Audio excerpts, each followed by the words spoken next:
All right, so check this out. I just picked up this mini excavator. It's one of the Chinese models. So this video, we're gonna cover the first 10 hours of owning it and anything that gets done to it in that period of time. The first thing I noticed is that they have these specific style of grease fittings, and I'm sure there's a adapter to go in my grease gun, but I run pretty much the regular Zerk fittings. So I want to change all these out on all the pivot points so that I can keep this machine greased. Now I have spent a little bit of time on this machine. Roughly an hour would be kind of a generous estimate. Aside from the time that I've been on it is brand new, there is no hours on it.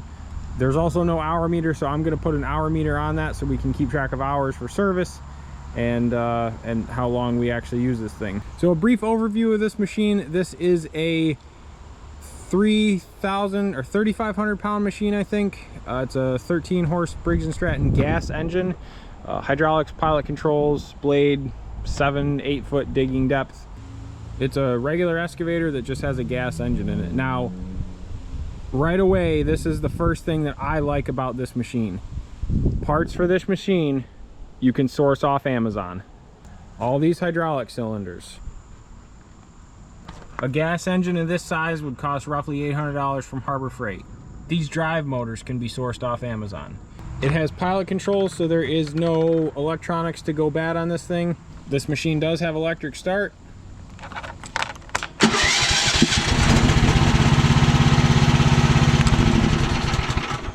Let's get these grease fittings replaced.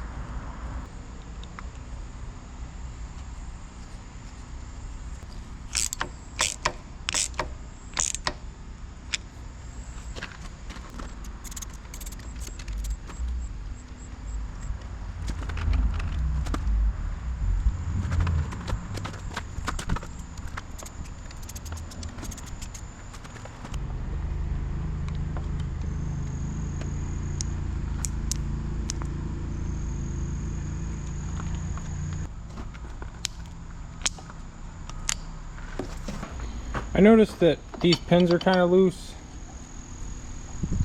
I know they got to be not cranked down, but that seems a little bit excessive.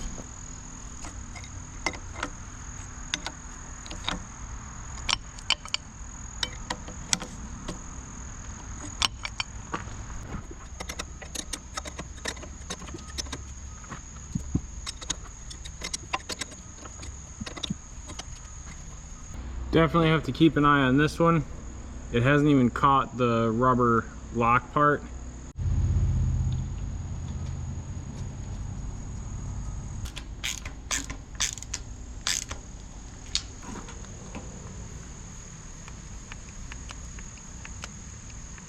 Another thing I noticed right away is this is kind of loose.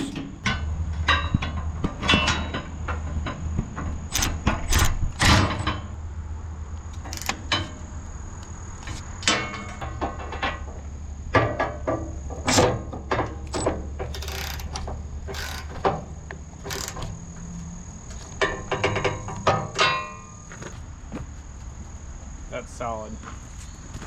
They have grease blocks here for wear points that you can't easily access. I really like to see that. I'm a huge proponent of greasing.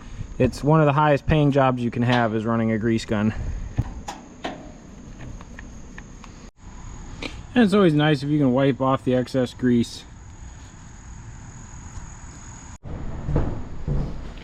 Let's see, an hour meter.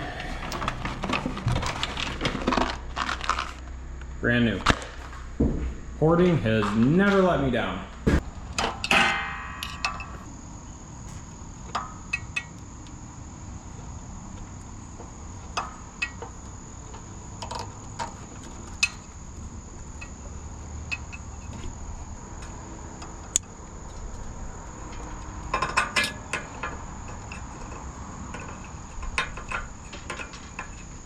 The way these, I believe they're called induction hour meters, work is you wrap this wire around the spark plug, wire. I think it's like 3 or 4 times. I don't think it makes a difference how many times. Like, I don't think you can wrap it too many times, but you could probably wrap it too few times.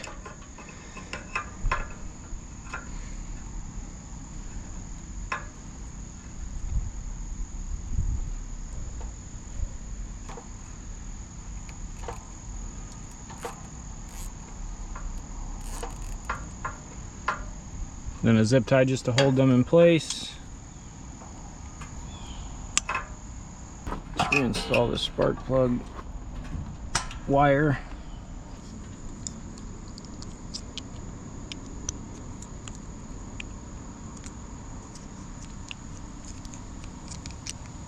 And you just push that in there. I think we're gonna mount that right there.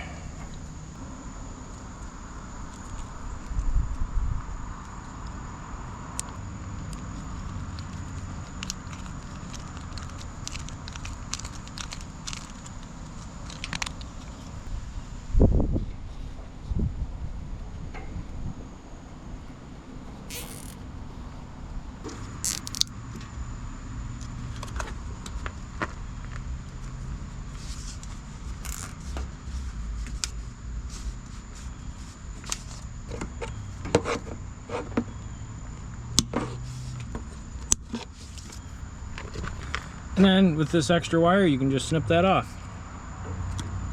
And the wire meter's installed.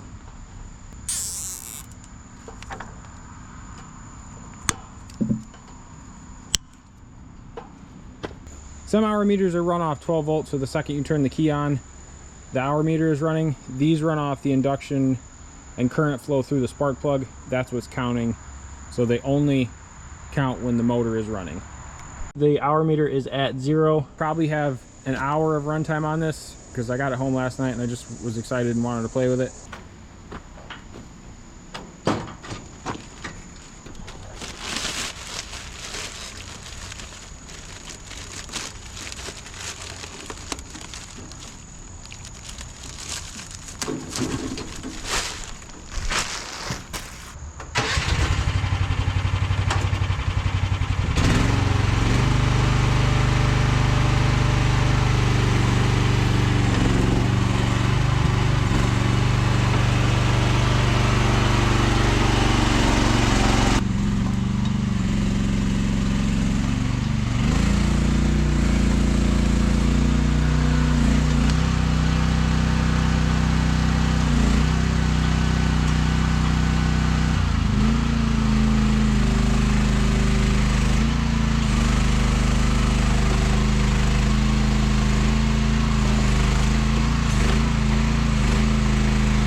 All right, so I am by no means a professional or an operator of any kind. I have run very little excavator, so I think my lack of skill coupled with it is a cheaper machine, and so the hydraulics aren't as smooth as they probably could be, just makes it kind of bouncy. But the ultimate goal here is to get this stump out, so I'm gonna keep working at it. I bought this grease gun coupler. Let's see if it'll grease these nipples.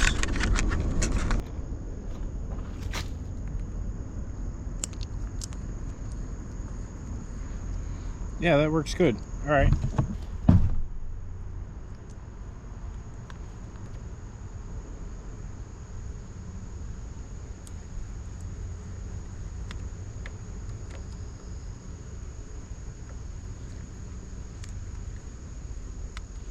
So I checked the fluids after like an hour of runtime, and I noticed that the hydraulic reservoir was not up to level. On this machine, the hydraulic fill port is under this cover.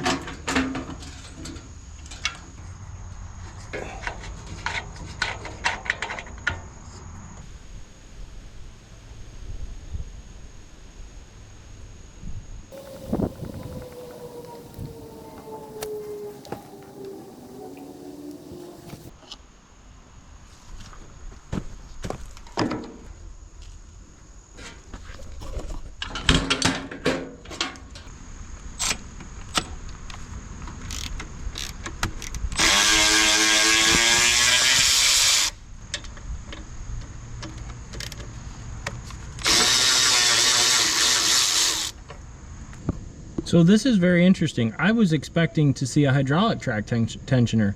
This is a manual, which I really like.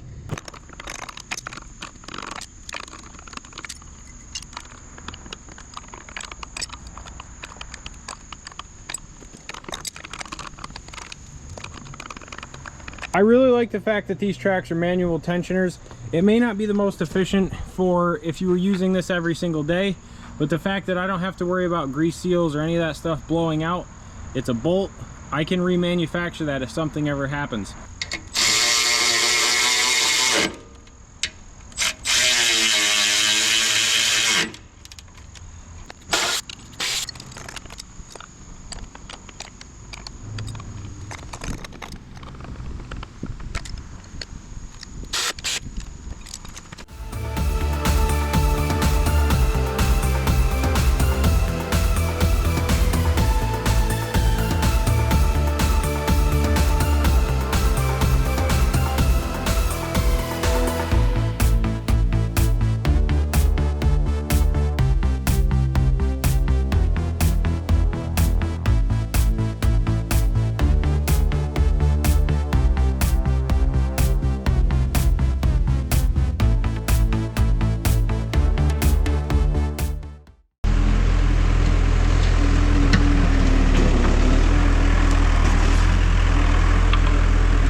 All right, that's looking a lot better. It's a lot wider back through here. And the reason I'm filling this in is a long time ago we were testing for gravel, and this hill used to go from here to right there, so this just got kind of carved out. So I'd like to fill that all back in. It just makes it look a lot nicer. Not that anybody else cares but me, but that's what I want. So yeah, I mean, that did a good job. Let's double check the hour meter. And 0.8 hours. So the hour meter's working. Okay, in watching another video on this machine, one thing I noticed is that the guy pointed out that these teeth are actually on the wrong side of the bucket. There should not be anything below this cutting edge line. That would prevent this bucket from scraping and picking up dirt as it digs into the ground. The other thing he pointed out is that this cutting edge has actually been put on backwards as well. These teeth are shaped to fit that cutting edge, and that should all been flipped over.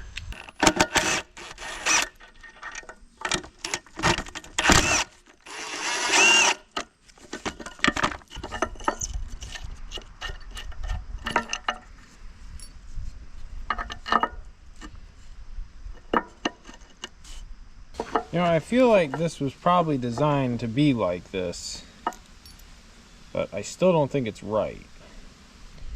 I guess we'll try it.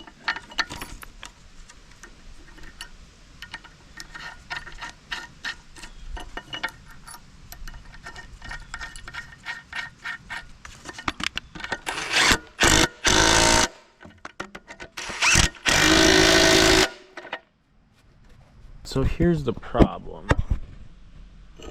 is that when these bolts are in there, there's a gap, and I'm worried that it could break right here.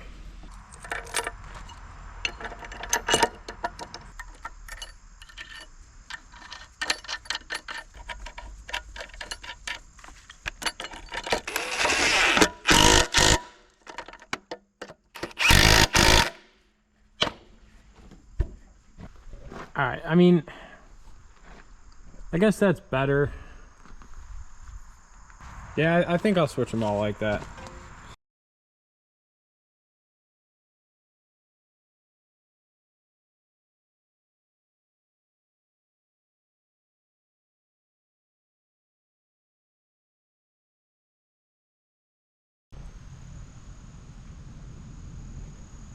All right, digging wise, that seems better. I think these bolts down here are going to wear out a lot faster because there's nothing to protect them. But let's just try this and see if it digs any better, if there's a noticeable difference.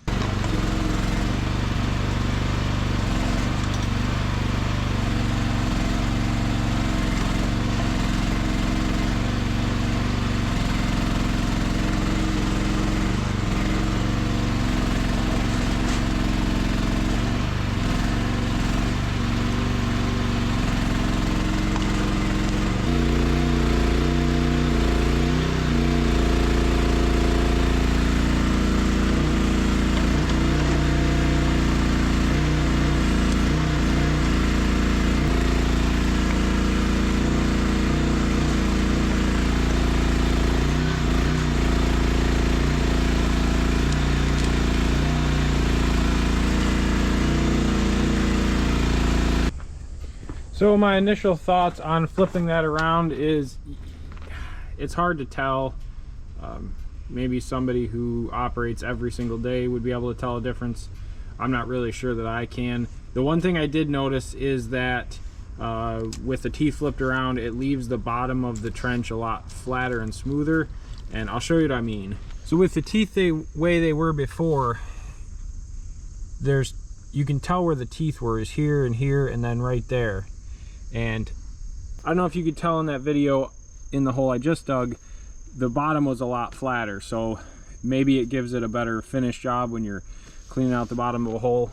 I think it's an interesting point to make that they were likely upside down after looking at lots of pictures of buckets. I think that the guy I watched on YouTube that kind of pointed me to this is correct. The teeth should be on this side of the bucket. I think that they were designed in this application to be on the bottom of the bucket.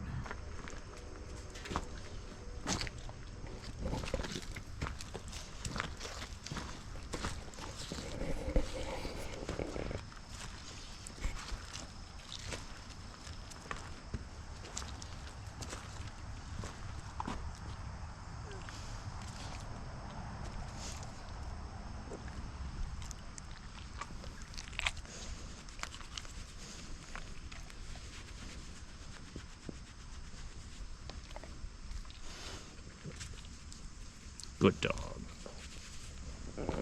I think this excavator needs a thumb. I think it would be 100% more useful with a thumb.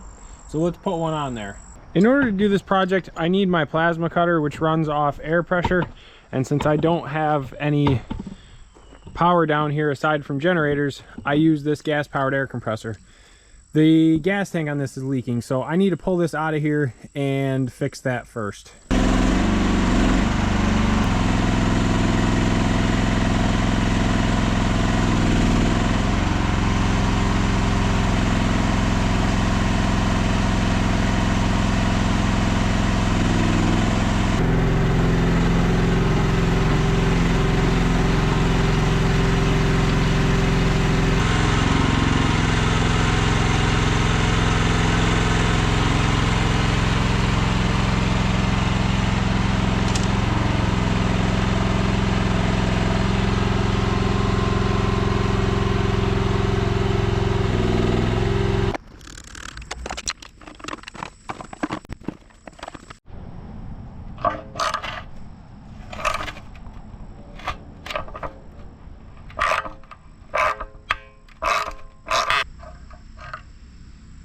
So this gasket failed, which is why that was leaking out of there.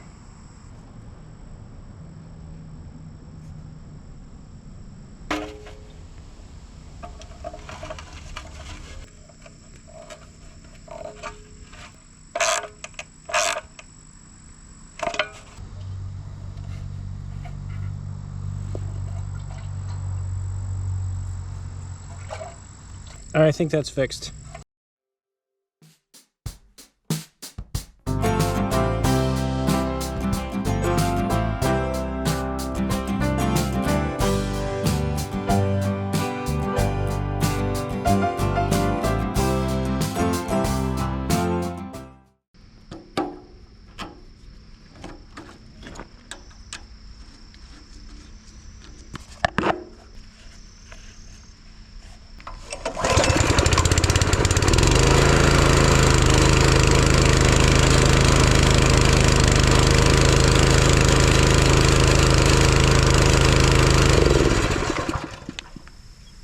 All right, that's fixed. Let's get to making this excavator thumb.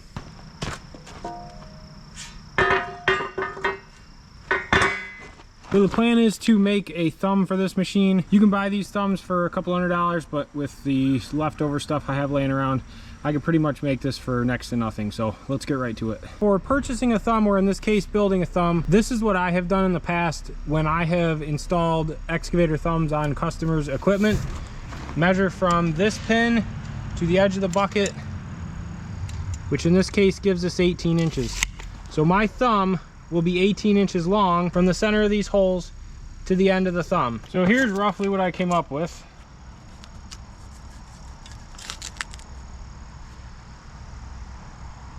So this will be the lower portion, the thumb portion, and then there'll be a brace that goes from here, and then ultimately this will be able to swing up and I think pin in one of those holes to stow it out of the way.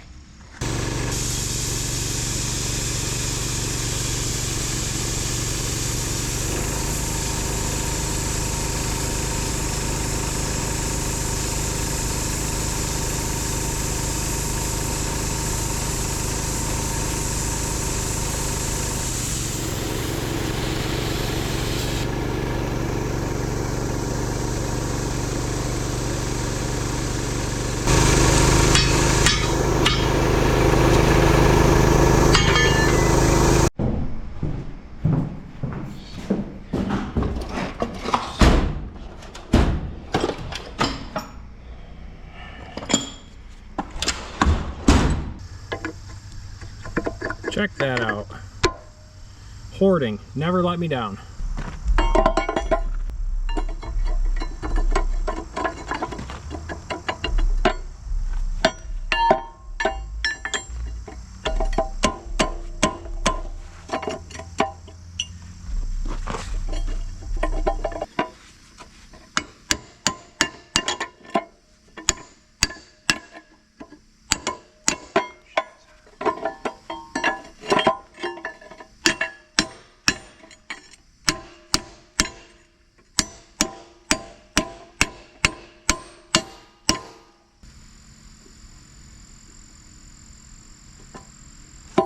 found a pin, so this is pinned in here like I want it, and you know, these will sit somewhere about here.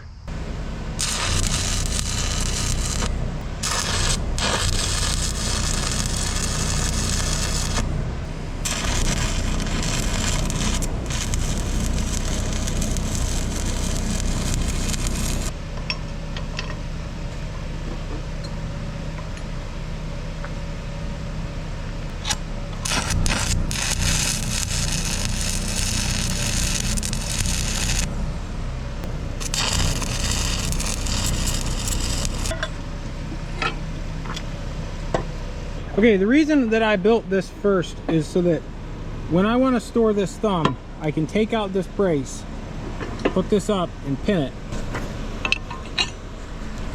And now the thumb is out of the way, I can dig without any issues. So now I'll take my measurement for this piece here.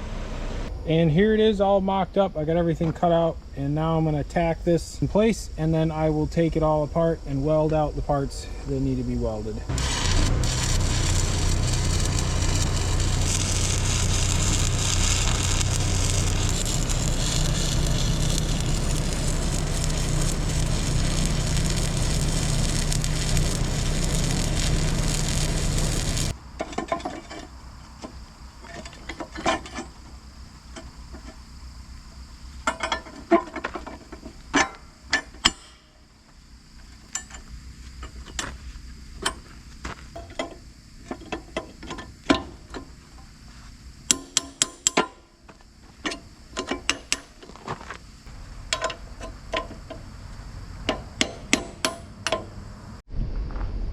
All right, that is looking good. So let's go test this thing out now.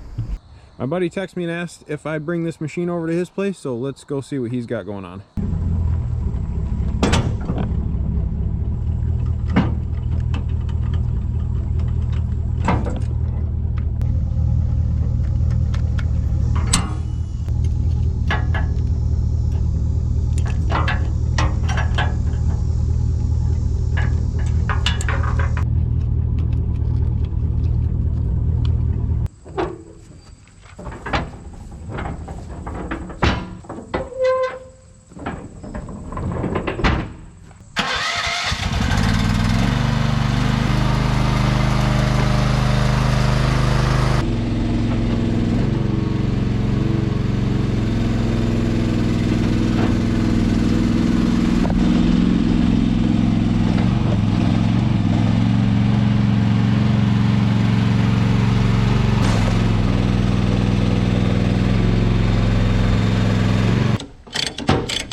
that's looking pretty good. My buddy said I didn't have to rake it out, just fill the holes in, but it looks a lot better this way, so calling that finished.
All right, there's two things I've noticed right away after running this machine for a little bit of time. The first thing is these serrations that I cut in the thumb do not go back far enough. It seems like generally I'm pinching in this area, and so the logs just slide around. So I'm gonna add some serrations back here.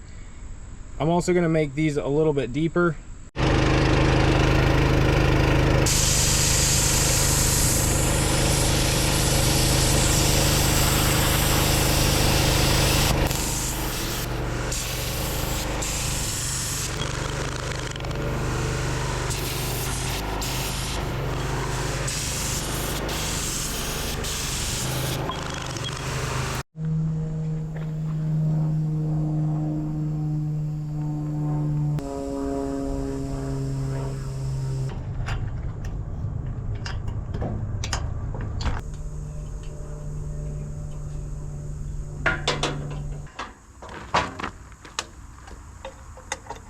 I decided to take that back cover off of there.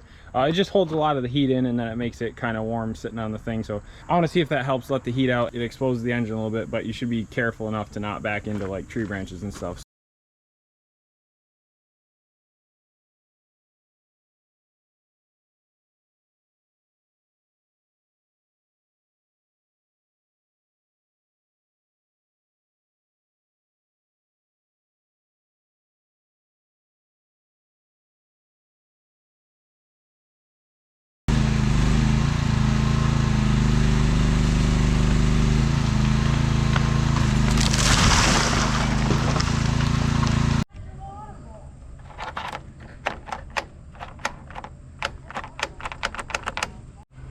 So I've had the first failure of this machine. I went to start it and it wouldn't start.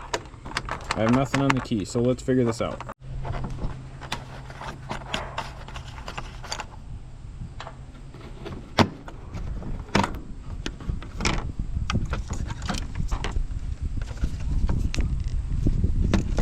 So everything in here looks good. Let's move on to the battery.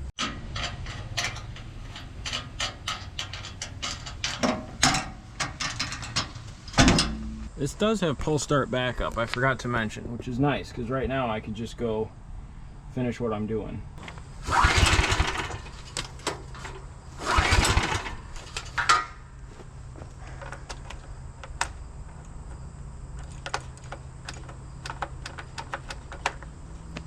I'm guessing it won't start because there's no power and it's not letting it spark.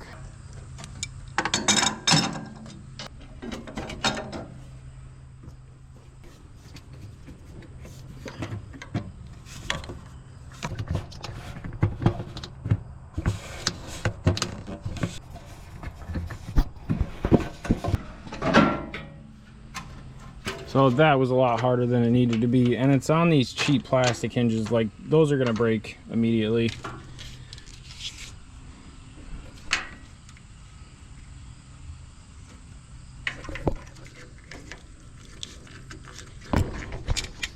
So I'm noticing that this wire is a little loose.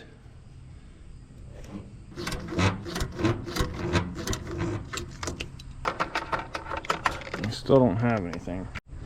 I got this other side apart again because I was thinking maybe there's a fuse on here, and I noticed a fuse down here, so let's check this out. I know the lighting's terrible, but I'm doing this one-handed. Yep. That fuse is bad. 20 amp fuse. So what caused that fuse to go bad? I don't know. I guess I probably should have looked at that first. All right, so there's our first failure. I don't know what caused that. I'm gonna put a fuse back in there and hopefully that fixes the problem. It's blown 3.9 hours on it. All right, so I reinstalled the fuse. It's in there. And so we have power again. Let's see if it'll crank. Yep. So that's good, that's fixed. It's pretty frustrating where they put that. They could have given it a little bit more length on the wire to replace it. And also, I don't have any of the big fuses on hand. I only have the minis, which that's not really their fault, but you know, I think pretty much everything is minis now, so it would have been nice if that was a mini. All right, that's fixed. Let's get back to work.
All right, that's looking a lot better. And these logs here will get cut up for firewood.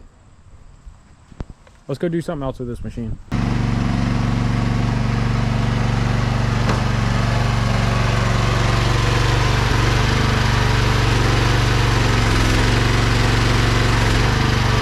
So this hole is actually the hole I started digging the first night I brought the machine home.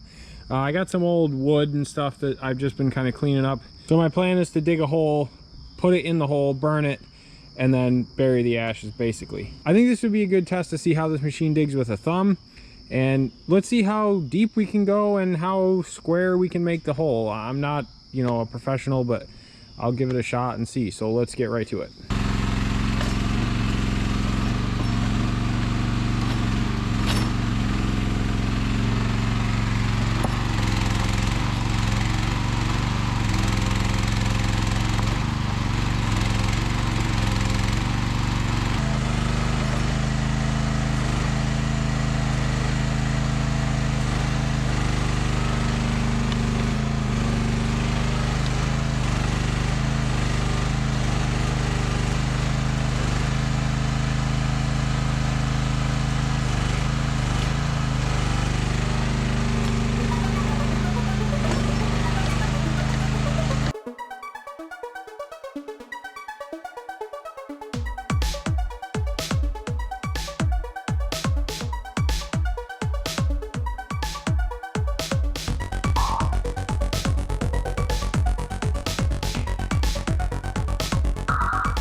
not too bad. That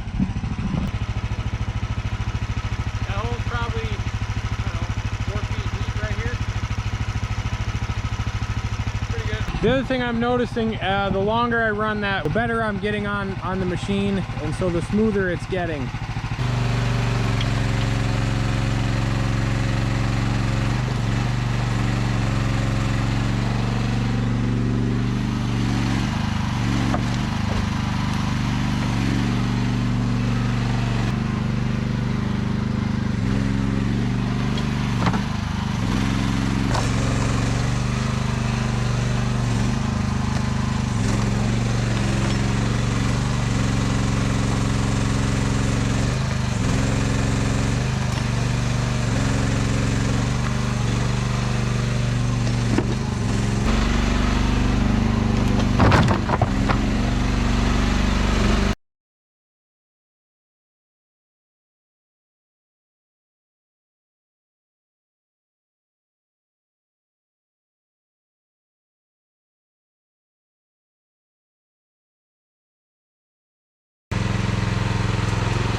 Can you spot the problem? So this guy here broke.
This was the parent material that broke. It wasn't my welds, but I still probably should have added more bracing, so I guess we can chalk that up to my fault.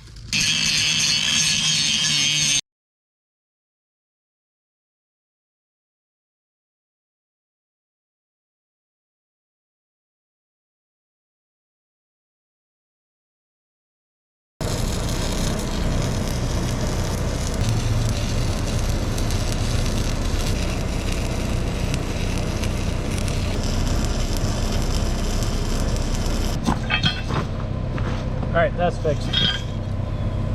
Got bracing, added bracing here, welded this back together, and then added a brace right there.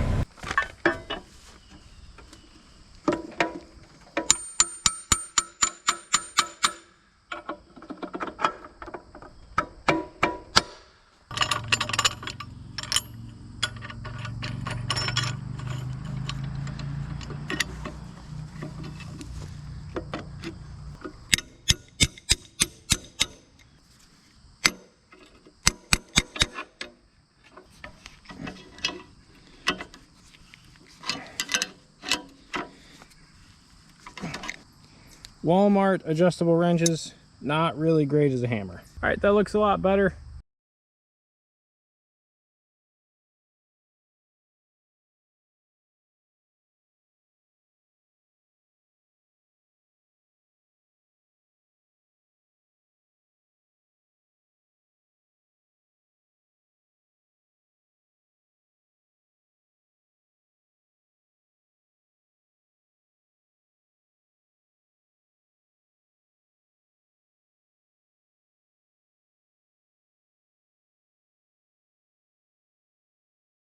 All right, so that pile is moved. I'll set this on fire.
Back out here the next morning.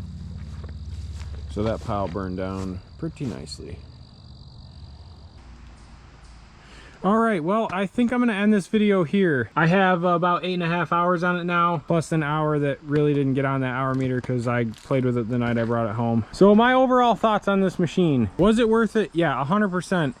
If you are a homeowner or you have a small shop where you do some jobs like I do and you're not running it 10 hours a day, I think this is an excellent option. For the price of these machines compared to the price of a used name brand machine like IHI or John Deere or Cat, you're going to pay $20,000 to $25,000 for a machine that you can bring home and put right to work. Anything cheaper than that, and you're talking about some kind of maintenance that it needs, whether it's undercarriage work, which is extremely expensive, or motor work or hydraulic pumps, whatever the case, anything less than about 20 grand, you're buying yourself a project. So for the price point on these, depending on where you are, they can range anywhere from 8,000, I guess, up to 12 or 13,000. It all depends on the attachments you get and the type of machine you get. The way the controls are set up, you can get swing boom, which I didn't get. That stuff all adds money. You can add thumbs and hydraulic thumbs. I mean, you can accessorize and customize however you want. Now, if you're a contractor who's looking at buying one of these machines to maybe use every single day, then it may be worth looking into a name brand machine where you're going to sit in the seat for 8 or 10 hours a day. This might not be the right machine for you. A couple of things that I like about it right off the bat: parts availability can be sourced from any local lawnmower shop.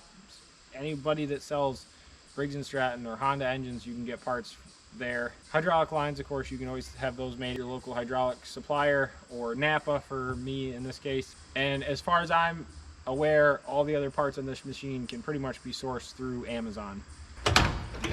The operation of this machine, as you guys saw in the beginning of the video, can be a little bit sloppier than, say, a name brand machine. I think that I've polished a lot of that out in just a few hours of running this machine, and hope that it gets better as time goes on. I think if you spend enough time in any seat, you can learn how to run anything smoothly and efficiently. And for me, the ultimate goal is to run a machine where it's very fluid and there's not a lot of jerking, and that's hard on a machine. One thing I did also want to mention is I did take that door off the back. That helped tremendously. I can sit in this seat for over an hour at a time, and it doesn't really get hot anymore, so that's nice. So for the first 10 hours roughly of running this machine, I'm pleased with how few problems I've had. Overall, it seems to be holding up really well, and I think I'll get a lot of use out of this machine for quite a long time. If you guys have any questions about this machine, please feel free to leave them down in the comments. If you have any questions that require great detail, feel free to email me. My email is in the About section on my YouTube page.